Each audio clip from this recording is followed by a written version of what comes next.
Γεια σας παιδιά, σήμερα θα σας δείξω τις κάρτες Stitch του ξάδερφου μου, αυτήν που μου την έχει χαρίσει κιόλας. Θα πάει από τις κανονικές προς τις σπάνιες. Ναι, είναι και ο ξάδερφός μου εδώ. Και αυτή μου έχει χαρίσει. Ωραία, δείτε λίγο εκεί από κοντά, ναι. Και αυτήνα. Όχι αυτή. Δείτε το από κοντά. Α, αυτή δεν μου την έχει χαρίσει, ναι. Αυτή είναι τέλεια, έπρεπε να είναι σπάνια. Ισχύει. Αυτή είναι άσχημο. Αυτή είναι άσχημο. Αυτή είναι. Τέλεια. Τέλεια. Αυτό γυαλίζει. Ναι. Λίγο έτσι. Α, έτσι φαίνεται πιο πολύ το γυαλισμένο. Τέλειο.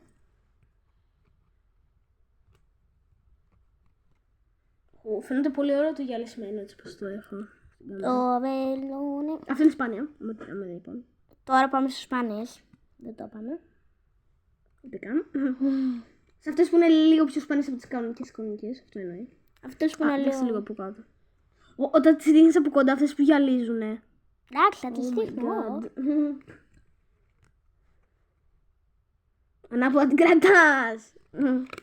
Έτσι. Τη μέρα που το έδειξα και από κοντά. Ωραία, λίγο πιο γρήγορα επειδή θα είναι 3 λεπτά και πρέπει να με φανεί λίγο. Εντάξει, μωρέ.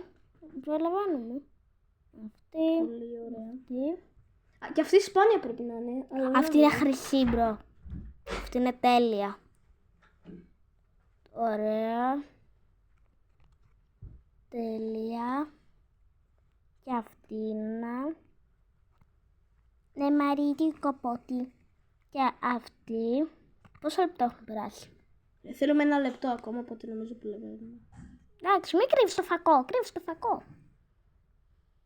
Ωραία, εντάξει, τη χειρότερη έδειξες. Πιο καλά από όλες. Αυτή γιατί είναι σπάνια, είναι χάλια. Μην κρύβεις το φακό έτσι. Πεις εγώ, εμείς... Εγκεφαλικό. Λίγο γρήγορα, έχεις λίγο λεπτά. Ωραία. Πόσα δευτερόλεπτα? Ωραία. Λίγα. Ωραία, εντάξει. Εδώ και αυτή. Ελπίζω να σας άρεσε το βίντεο. Γεια!